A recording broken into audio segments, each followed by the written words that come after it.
الحمد لله رب العالمين والصلاة والسلام على سيد المرسلين اما بعد فاعوذ بالله من الشیطان الرجیم بسم اللہ الرحمن الرحیم۔ الحمدللہ، سوال جواب کی روشنی میں اہم شرعی مسائل کا آج یہ 39واں سلسلہ ہے۔ پہلا سوال یہ ہے، فوریکس ٹریڈنگ کرنا کیسا ہے؟ آن لائن خرید و فروخت کی جاتی ہے کہ جس میں باقاعدہ شیئرز یا ویسے ہی بینک کے ذریعے اپنی رقم کہ خرچ کر کے اس پر جو ہے وہ خرید و فروخت کی جاتی ہے، اور اس میں جو پوائنٹس چل رہے ہوتے ہیں اس کے اعتبار سے جو خرید و فروخت ہوتی ہے اس کو فوریکس ٹریڈنگ کہا جاتا ہے۔ اس میں ہوتا یہ ہے کہ آن لائن بہت ساری چیزیں آپ کے سامنے شو ہو رہی ہوتی ہیں، اور وہ پورے دنیا کے ممالک جہاں جہاں جو لوگ اس کو بیچنے والے ہیں، یعنی جس طرح ایک سمجھ لیں کہ ہمارے لیے ایک حصی مارکیٹ ہوتی ہے کہ جہاں پر ہم جا کر کوئی چیز خریدتے ہیں، اور یہ ایک آن لائن مارکیٹ ہوتی ہے جو جس پہ باقاعدہ پوائنٹس کی صورت میں یا لکھی ہوئی صورت میں چیزیں ظاہر ہو رہی ہوتی ہیں، اور اس میں کوئی دھوکہ ہوتا ہو، ممکن ہے ہوتا ہو، لیکن زیادہ تر یہ ہوتا ہے کہ اس میں اعتبار پر اور بھروسے پر کام ہوتا ہے۔ تو اس میں جو ڈیجٹس ظاہر ہو رہے ہوتے ہیں، مثال کے طور پر ساحل سمندر پر یا پورٹ پر کسی جگہ پر بھی 1 کروڑ آٹے کی بوریاں ہیں اور وہ کسی جہاز میں لوڈ ہے، تو اب وہ مارکیٹ میں شو ہوگا آپ کے سامنے اسکرین پر کہ جی یہ 1 کروڑ آٹے کی بوریاں اتنے ہزار ڈالر میں یا اتنے لاکھ ڈالر میں بیچنے کے لیے موجود ہیں، کون خریدے گا؟ تو اس پر بولیاں لگتی ہیں، اور جب وہ بولیاں لگانے والے اپنے اعتبار سے اس میں بولیاں لگاتے ہیں، تو جس کی بولی سب سے زیادہ ہوتی ہے، جو اپنی سمجھداری سے جتنی بولی لگاتا ہے تو اس کی اس محدود ٹائم کے اندر بولی لگانی ہوتی ہے، تو جس کی بولی سب سے زیادہ ہوتی ہے اس کا وہ سودا ہو جاتا ہے، اور جب اس کو اوکے کرتا ہے تو اس کے اکاؤنٹ سے اتنے پیسے کٹ جاتے ہیں اور وہ مال اس کا ہو جاتا ہے۔ یعنی اب یہ کلک پر اسکرین پر یہ ہو رہا ہے، نہ اس کے ہاتھ سے کوئی چیز گئی، نہ اس کے ہاتھ سے کوئی چیز آئی، اس کے ہاتھ میں قبضے میں کچھ نہیں آیا۔ تو یہ میں نے مختصر بتایا، ممکن ہے کہ اس کی اور بھی تفصیلات ہوں، جو میری معلومات ہیں وہ یہ ہے کہ اس طرح سے آن لائن خرید و فروخت جو بڑی سطح پر جو ہے وہ کی جائے تو اس کا کیا حکم ہے۔ علماء نے لکھا ہے، بغیر قبضے کے منقولی اشیاء کو آگے بیچنا یہ ناجائز ہے۔ اگر اس نے خرید لی تو یہ خرید کر ممکن ہے مالک تو بن جائے، لیکن اس کا اس پر قبضہ کرنا ضروری ہے۔ اب اس کے ہاتھ میں قبضہ آیا نہیں، اب یہ اس کا پورٹ پر کھڑے کھڑے جو جہاز ہیں، جو کنٹینر لگے ہوئے ہیں اس میں، مثال کے طور پر جیسے مثال دی میں نے 1 کروڑ 1 لاکھ آٹے کی بوریاں ہیں، تو اب وہ اس نے خرید لی ہیں، اس کا یہ مالک بن گیا ہے، اس نے اپنے اکاؤنٹ کے ذریعے اس کی ادائیگی کر دی ہے۔ اب اس کو پتہ بھی نہیں کہ وہ جو ہے وہ کس جگہ پر ہے یا کیسی حالت میں ہے۔ اب یہ اس کو آگے بیچے گا، اب یہ اس کو بیچنے کے لیے بولی لگوائے گا، تو اب اس طرح باتوں باتوں میں ہی چیزیں خرید و فروخت یعنی خریدی جا رہی اور بیچی جا رہی ہیں، تو اس چیز پر قبضہ نہیں کیا جا رہا۔ تو جو چیز نقل کی جا سکتی ہو، ادھر سے ادھر لے جائی جا سکتی ہو، اس پر قبضہ کرنا ضروری ہے۔ قبضہ چاہے وہ مانوی طور پر ہو یا حصی طور پر ہو، اس طور پر ہو کہ اس کا کوئی بندہ وہاں موجود ہو اور وہ جو ہے وہ اس پر قبضہ کر لے کہ وہ کہہ دے کہ ہاں یہ چیز میں نے دیکھ لی ہے اور یہ اب میرے کنٹرول میں ہے۔ تو اس طرح سے چونکہ فوریکس ٹریڈنگ میں اکثر نہیں ہوتا، یعنی قبضہ نہیں پایا جاتا، تو رسول اللہ صلی اللہ علیہ وآلہ وسلم نے بیع قبل القبض یعنی قبضے سے پہلے کسی چیز کو بیچنے پر اس پر پابندی لگائی ہے، اس سے منع فرمایا ہے، اور اس اعتبار سے فوریکس ٹریڈنگ کا کاروبار ناجائز ہے۔ اگلا سوال یہ ہے، ووٹ کی کیا شرعی حیثیت ہے؟ شرعی نقطہ نظر سے ووٹ کس کو دیا جانا چاہیے، دینا چاہیے؟ اس اعتبار سے مختصر سی بات یہ سمجھ لیجئے کہ آپ جس کو ووٹ دے رہے ہیں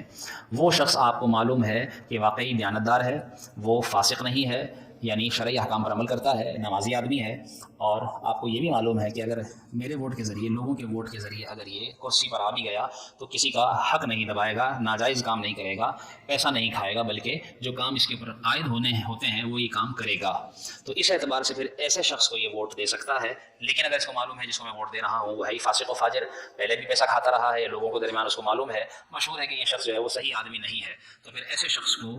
ووٹ دینا ناجائز ہے۔ آپ ووٹ نہ دیں ایسی صورت میں۔ تو اس اعتبار سے دیکھ لیا جائے کہ کس کو ووٹ دے رہے ہیں، وہ اگر واقعی دیانتدار ہے اور دیندار آدمی ہے تو ٹھیک ہے، اور اگر وہ فاسق ہے، اس کے ذریعے یہ آپ کو یقین ہے کہ ظلم ہی ہوگا، پیسہ کھایا جائے گا، لوگوں کا حق لوگوں تک نہیں پہنچے گا وغیرہ وغیرہ، تو ایسی صورت میں ووٹ دینا اس کو جائز نہیں ہے۔ اگر ووٹ کے لیے آپشن نہیں ہے، کوئی صحیح آپشن نہیں ہے، ویسے تو عموماً آپشنز ہوتے ہیں، لیکن اگر آپشن نہیں ہے تو یعنی سب سے بڑا آپشن تو یہ ہے کہ اگر خود دیانتدار ہے تو خود کھڑا ہو جائے، کہ اور جہاں آپشن لوگوں کے پاس نہیں ہے یہ آپشن دے دے لوگوں کو کہ بھائی میں آپشن ہوں تمہارے پاس تو مجھے ووٹ دو۔ تو اگر ایسا آپشن موجود نہ ہو تو خود آپشن بن جائے، اور خود نہیں بن سکتا تو پھر کسی آپشن کو اختیار کرے، اور جہاں بہتر ہو کہ آپشن نہ اختیار کرنا بہتر ہے تو نہ اختیار کرے، نہ دے ووٹ، کیونکہ حمایت کسی بھی طرح سے کرنے کی اجازت نہیں ہے۔ کس کس صورت میں طلاق ہو جاتی ہے؟ یاد رکھیے کہ موٹی موٹی سی باتیں ہیں طلاق کے اعتبار سے. جس نے زبانی طلاق دے دی یعنی زبان سے کہا طلاق ہو جائے گی. لکھ کر طلاق دی طلاق ہو جائے گی. طلاق نامہ لکھوایا طلاق ہو جائے گی. طلاق نامہ جو لکھا گیا اس نے نہیں لکھوایا کسی اور نے لکھوایا لیکن اس نے اس پر سائن کر دیا طلاق ہو جائے گی.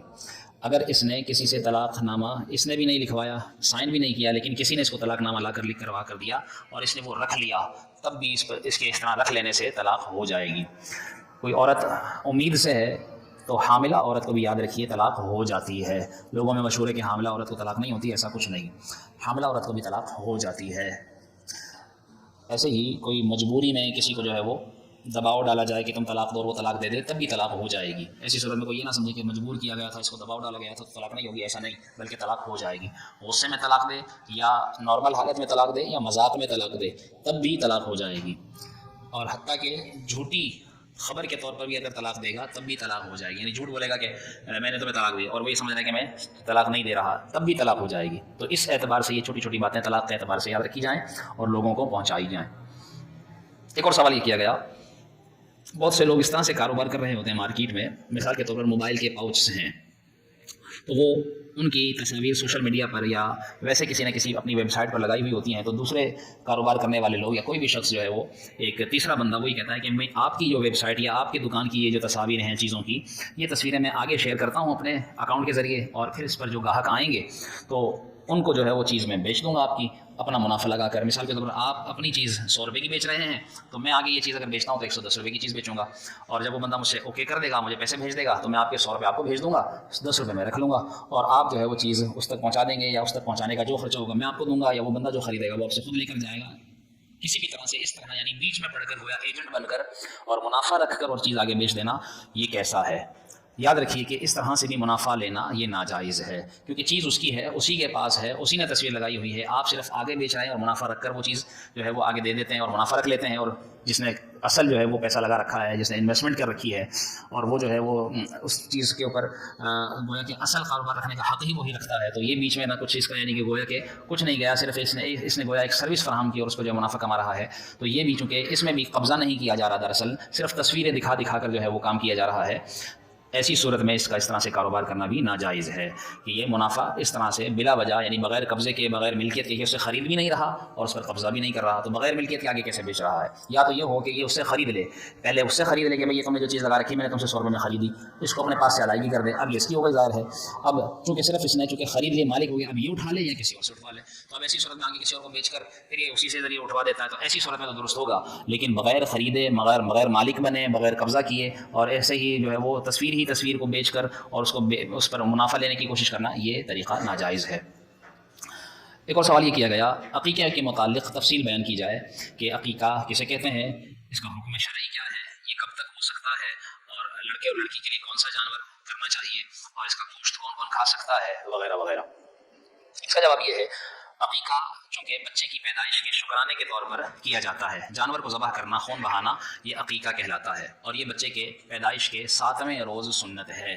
یعنی جس دن بچہ پیدا ہوا وہ پہلا دن شمار ہو جائے گا اور اس کا جب 7واں دن پیدائش کا ہوگا اسی دن اس کے سر کے بال اتار کر عقیقہ کرنا سنت ہے اور سنت مستحبہ ہے اور اسی دن اس کا نام بھی رکھنا چاہیے جسے ہمارے ہاں چھٹی کے نام سے جو ہے وہ مشہور کیا جاتا ہے کہ آج اس کی چھٹی کا دن ہے تو چھٹی پر نام رکھا جاتا ہے یا ماں کو نہلایا جاتا ہے یا بچے کو نہلایا جاتا ہے. تو دراصل سنت جو ہے وہ 7واں دن ہے, 7ویں دن سر کے بال اتارے جائیں, وہ بال ان کا جتنا وزن ہو, جتنے جو چھٹانک بھر بال بچے کے سر سے اترتے ہیں پیدائشی بچے کے سر سے اس کا جتنا بھی وزن ہوتا ہے تو اس کے برابر اگر چاندی صدقہ کی جائے کسی غریب میں یا اتنی رقم صدقہ کی جائے تو یہ بھی مستحب ہے. تو سنت جو ہے وہ 7ویں دن اس کا سر کے بال اتارنا, اس کا نام رکھنا اور اس کا عقیقہ کرنا اس طرح سنت ہے اور یہ سنت مستحبہ ہے یعنی کریں گے تو ثواب ملے گا, اگر کوئی نہیں کرے گا تو گناہ نہیں ملے گا. اس کے متعلق یہ بھی مشہور ہے کہ بچہ جو ہے وہ شفاعت کرتا ہے اپنے ماں باپ کی, تو ایسا یعنی اس کی کیا حقیقت ہے؟ جی ہاں بالکل ایسا ہی ہے. اگر بچے کا 7ویں دن عقیقہ کر دیا جائے, 7ویں دن سے پہلے تو اس کا عقیقہ لازم ہی نہیں ہے. اگر 7ویں دن سے پہلے ہی بچہ مر گیا تب تو وہ ویسے ہی شفاعت کرے گا بغیر عقیقہ کیے بھی. 7ویں دن آیا یعنی 7واں دن اس بچے نے پا لیا, وہ زندہ رہا تو اس دن والدین پر عقیقہ لازم تھا جبکہ ان میں استطاعت ہو اور وہ حیثیت رکھتے تھے اور انہوں نے عقیقہ کیا تو وہ بچہ شفاعت کرے گا اگر وہ نابالغی میں ہی مر جاتا ہے. اگر بالغ ہو گیا تو پھر اس کے الگ احکام ہو جائیں گے. لیکن اگر 7ویں دن کسی نے عقیقہ نہیں کیا, حیثیت بھی تھی اور اس کے بعد پھر دن 7واں گزر گیا اور اس کے بعد بچہ 1 سال جیا 2 سال جیا اور نابالغی میں مرا تو پھر وہ بچہ شفاعت نہیں کرے گا. یہ بھی ایک اہم معاملہ ہے۔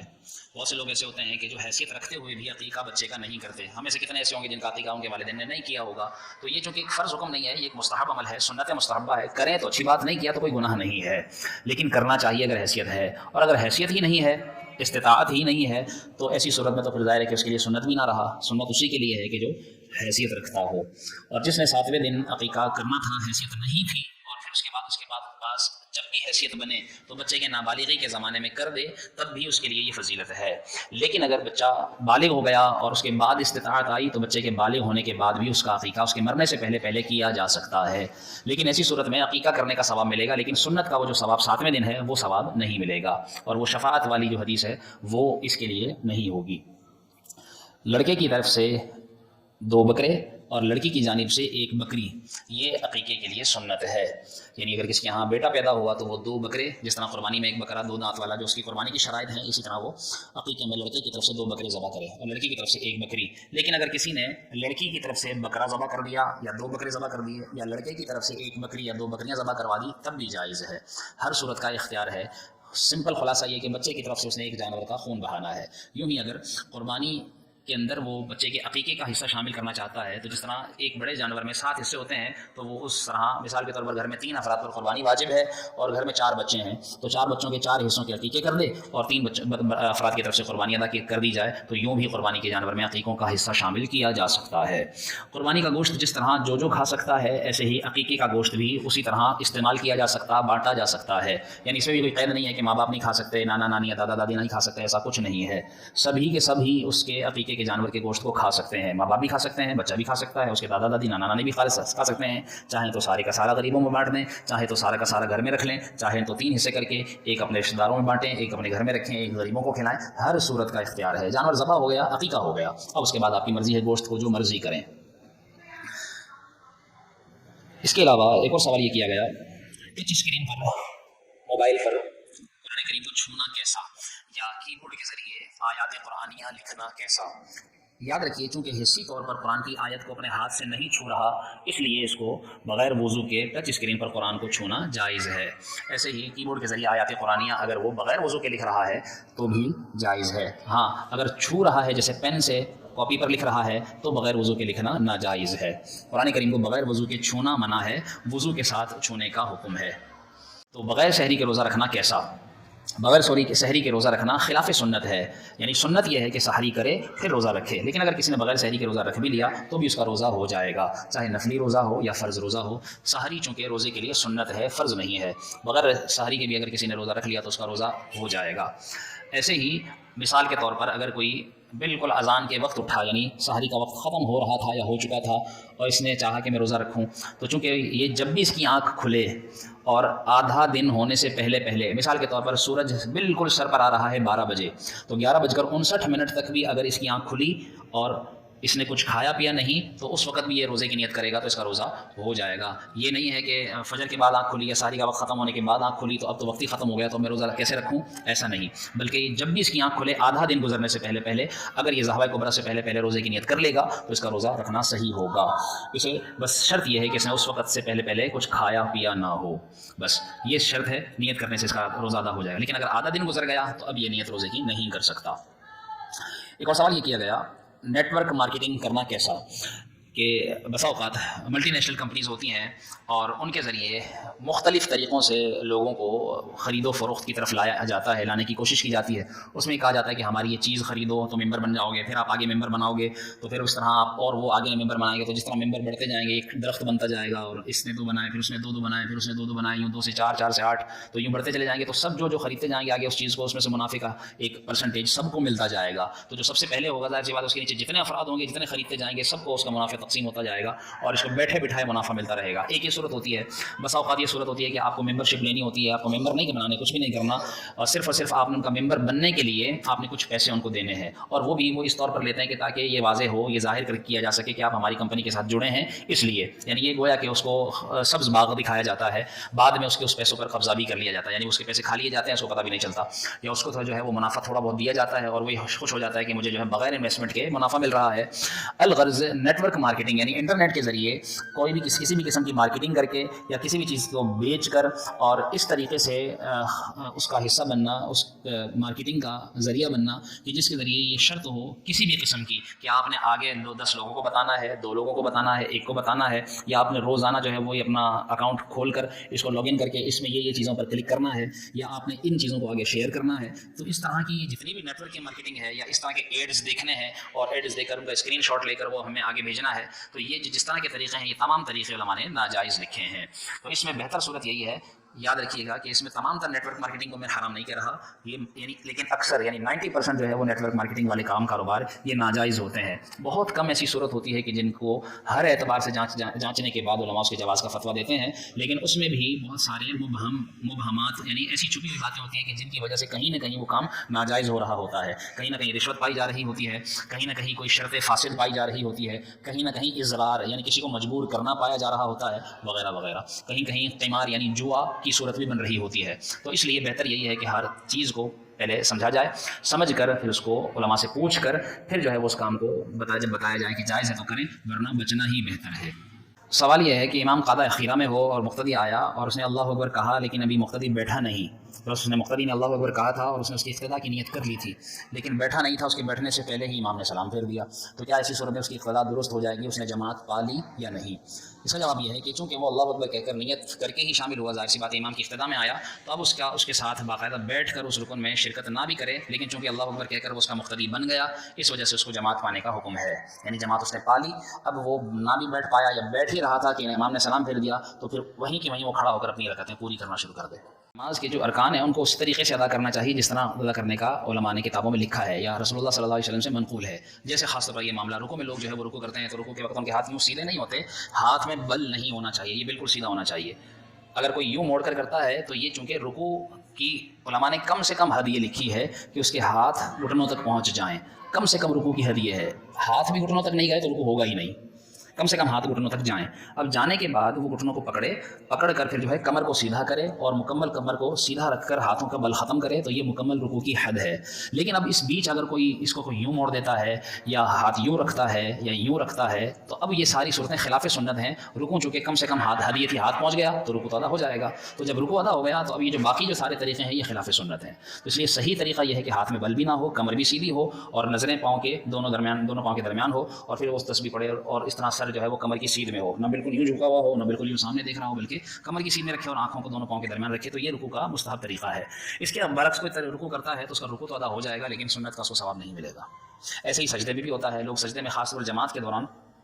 جب ظاہر سی بات ہے لوگ صف میں موجود ہیں تو سجدے میں اچھی طریقے سے ہاتھ کھول کر اور پھیل کر مرد کو سجدہ کرنے کا حکم ہے، تو جماعت کے اندر لیکن اس چیز سے بچا جائے گا کہ کسی سامنے ساتھ والے کو کونیاں نہ لگیں، وہ تکلیف میں نہ آئے، پھیلے گا تو اس طرح وہ دائیں بائیں والے مصیبت میں آئیں گے، تو اس لیے اس میں جتنا ہو سکے، جتنا سمٹنا ضروری ہے اتنا سمٹ جائے، لیکن اگر اس میں جتنا پھیل سکتا ہے تو اس میں بھی کھل کر اتنا سجدہ کرے جتنا ممکن ہو۔ ہاتھوں کو پہلوؤں سے دور رکھے اور یہ کوہنیاں جو ہے یہ ہاتھ زمین پر نہ ٹکائے بلکہ ہاتھ زمین سے یوں اٹھے ہوئے رکھے، بعض لوگ یوں بچھا کر سجدہ کرتے ہیں، اسے اقعاء یعنی کتے کی طرح بیٹھنا حدیث میں لکھا گیا ہے کہ ایسا کرنا سجدے میں منع ہے، جس طرح کتا یوں ہاتھ ڈال کے سامنے بیٹھتا ہے تو یوں جو ہے وہ سجدہ کرنا منع ہے، بلکہ ہاتھوں کو زمین سے اوپر رکھے، کوہنیوں کو پہلوؤں سے دور رکھے اور اس طرح پیٹ کو رانوں سے دور رکھے اور پنڈلیوں کو رانوں سے الگ رکھے، یوں کھل کر سجدہ کرے، جبکہ عورت کو اس کے بالکل برعکس سمٹ کر سجدہ کرنے کا حکم ہے کہ وہ زمین سے جتنی ہو سکے چپک جائے، خود میں جتنا ہو سکے سمٹ جائے اور یوں سجدہ کرے۔ کہ نماز جب امام سلام پھیرتا ہے تو اس کے بعد ہمارے ہاں باقاعدہ مروج ہے کہ ہاتھ اٹھا کر امام دعا کرتا ہے لوگ کرتے ہیں، تو کیا یہ اس کی حقیقت کیا ہے؟ یاد رکھیے کہ یہ ہمارے ہند و پاک کے اندر چونکہ رائج ہوا اور پھر اب پوری دنیا میں پھیل چکا ہے کہ اس طرح نماز کے بعد ہاتھ اٹھا کر دعا کی جاتی ہے، لیکن بہت سے ایسے بھی ممالک ہیں جہاں پر صرف سلام پھیرا جاتا ہے اور اس کے بعد تھوڑا سا ذکر اگر بیٹھے بیٹھے کیا تو کیا، یا اگر ہاتھ اٹھا کر دعا کی بھی تو اس طرح کی کہ الحمدللہ بس اتنا کہا اور ہاتھ پھیرے اور اس کے بعد کھڑے ہو گئے اگلی نمازیں پڑھنے کے لیے، سنت اور نفل وغیرہ۔ تو باقاعدہ ہمارے یہاں جس طرح باقاعدہ تفصیل سے دعا ہوتی ہے، کچھ الفاظ دعائیں پڑھی جاتی ہیں، باقاعدہ دعائیں معصورہ پڑھی جاتی ہیں اور پھر اس کے بعد ان اللہ و ملائکتہ یہ پوری آیتیں پڑھ کر درود و سلام اور پھر اس کے بعد باقاعدہ ہاتھ پھیرا جاتا ہے۔ تو شرعی اعتبار سے یعنی یہ نہ سنت ہے اور نہ ہی جو ہے یہ باقاعدہ اس کا کوئی شریعت میں کوئی اس کا وجود ہے. لیکن چونکہ کسی چیز کا سنت نہ ہونا یا باقاعدہ پہلے سے منقول نہ ہونا اس کے ناجائز ہونے کے لیے یہ کافی نہیں ہے، بلکہ اس کے جائز ہونے کے لیے یہ کافی ہے کہ اگر اس کو منع نہیں کیا گیا تو وہ کرنا بھی جائز ہے. تو اب لوگوں کو تو چونکہ نماز ہے ہی دعا، پوری نماز ہی دعا ہے، لیکن پوری نماز پڑھ لیتے ہیں، پتہ نہیں ہوتا ان کو ہم نے دعا کیا کی، سورہ فاتحہ کا ترجمہ بھی نہیں پتہ، پھر جو قرآن پڑھا گیا ان کو وہ بھی سمجھ نہیں آیا. تو اس کے بعد جب امام اس لیے دعا کر دیتا ہے کہ چلیں دعا چونکہ عبادت کا مغز ہے تو ایک دعا ہو گئی اور یہ بھی چونکہ دعا کا حصہ ہی ہے، تو اس لیے یوں جو ہے وہ بندہ ہاتھ اٹھا کر دعا مانگ لیتا ہے، تاکہ جو دعا زمان نماز کے اندر دوران وہ نہیں سمجھ سکا یا اس نے جو ہے وہ ابتدا میں پڑھ لی، اب اگر اس کے دل میں کوئی دعا ہے، کوئی بات ہے، تو وہ اپنے طور پر مانگ لے اور پھر جو ہے وہ ہاتھ جو ہے وہ منہ پر پھیر لے، تو اس طریقے سے دعا ہو جائے گی. تو بہرحال اس کو کرنا بھی جائز ہے اور نہ کرنا بھی جائز ہے. کوئی اگر یہ کہے کہ نہیں کرو تو آپ اس سے الجھے نہیں، ٹھیک ہے نہیں کرنے کا کوئی مسئلہ نہیں ہے، لیکن جو کر رہا ہے اس کو غلط بھی نہ کہا جائے، کیونکہ وہ شرعی طریقے پر عمل کر رہا ہے، کسی کوئی غیر شرعی کام نہیں کر رہا. ماں باپ بوڑھے ہو جاتے ہیں تو بیٹے تو خدمت کر سکتے ہیں، لیکن بیٹیاں چونکہ پرائے گھر چلی جاتی ہیں، یعنی ان کا اپنا گھر بس جاتا ہے، ان کی شادیاں ہو جاتی ہیں، تو وہ کیسے خدمت کریں ماں باپ کی. دیکھیے ماں باپ کی خدمت کرنے کے کئی طریقے ہیں، جسمانی طور پر، مالی طور پر اور روحانی طور پر. اگر آپ جسمانی طور پر ان کے پاؤں دبا سکتے ہیں، ان کو کہیں ادھر ادھر لے جا سکتے ہیں، ان کو ضرورت ہے تو وہ بیٹے تو کر سکتے ہیں، ظاہر سی بات ہے، تو یہ بیٹے کر لیں. اور جہاں مالی طور پر ہے تو یہ بیٹے بھی کر سکتے ہیں، بیٹیاں بھی کر سکتی ہیں، تو بیٹے اپنا مال خرچ کریں، اور اس طرح بیٹیاں بھی ماں باپ کو مال دے کر ان کی مدد کر سکتی ہیں، ان کی خدمت کر سکتی ہیں. ان کو کسی چیز کی ضرورت ہے، دوا کی، کھانے کی، کہیں آنے جانے کی، تو مال دے کر جو بیٹیوں کا اپنا ہو، وہ شوہر کا مال نہیں چرائیں گی، ظاہر سی بات ہے، کچھ اپنا بھی مال ان کے پاس ہوتا ہے، سونا ہے ان کے پاس، یا ویسے اگر کوئی گھر میں کوئی سیونگ کر رہی ہے، کوئی سلائی کرتی ہے، کوئی کڑھائی کرتی ہے، 100 طرح کے کام آج کل خواتین کرتی ہیں، تو اس طرح کا مال اگر دے کر ماں باپ کی خدمت کر سکتی ہیں تو اس میں عورت شامل ہو سکتی ہے. اور جب یہ دونوں ہی نہیں، جسمانی اور مالی خدمت نہیں کر سکتی، تو پھر اس کے بعد روحانی خدمت رہ جاتی ہے، اور وہ ہے دعا، کہ وہ اپنے ماں باپ کے لیے دعا کرتی رہیں. اور پھر ایسی صورت میں اگر اس کا شوہر اس کو اجازت دے تو اپنے شوہر کے ذریعے، کیونکہ دراصل جہاں وہ بیٹی ہے وہیں اس کے ساتھ اس کا شوہر گویا کہ اس اپنے ساس سسر کے لیے، اس لڑکی کے ماں باپ کے لیے گویا بیٹے کی حیثیت رکھتا ہے، تو وہ بیٹا بن کر اور وہ اپنے شوہر کو اگر کہے اور وہ اجازت دے تو اس کی اجازت سے پھر ان کی خدمت کو جائے، جہاں ان کو ضرورت ہو لے جانے کی ان کو لے جائے. تو اس میں اگر ایسا آدمی اگر اپنی عورت کا ساتھ دے اس کے ماں باپ کی خدمت کرنے میں، تو کیا پتہ اس کے اپنے ماں باپ اگر نہیں ہیں تو اس طرح اپنے ساس سسر کی خدمت کرنے پر بھی اس کو ماں باپ کی خدمت کرنے کا اجر مل سکتا ہے، تو اس طرح اجر کمائے. تو یہ ساری صورتیں اختیار کی جا سکتی ہیں. اللہم صلی علی سیدنا و مولانا محمد وبارک وسلم. یا اللہ ہم سب کے علم میں اضافہ عطا فرما، جو سیکھا سکھایا اسے یاد رکھنے عمل کرنے کی توفیق عطا فرما، ہمارے علم میں عمل میں برکت عطا فرما، رزق میں برکت عطا فرما. یا اللہ جو علم کی اس مجلس میں محفل میں شرکت کرتے ہیں سب کو علم کی برکتیں نصیب فرما. یا اللہ علم کے ساتھ ساتھ ہمیں عمل کی بھی توفیق عطا فرما. وصلی اللہ تعالی علی خیر خلقہ محمد وعلی آلہ وصحبہ اجمعین برحمتک یا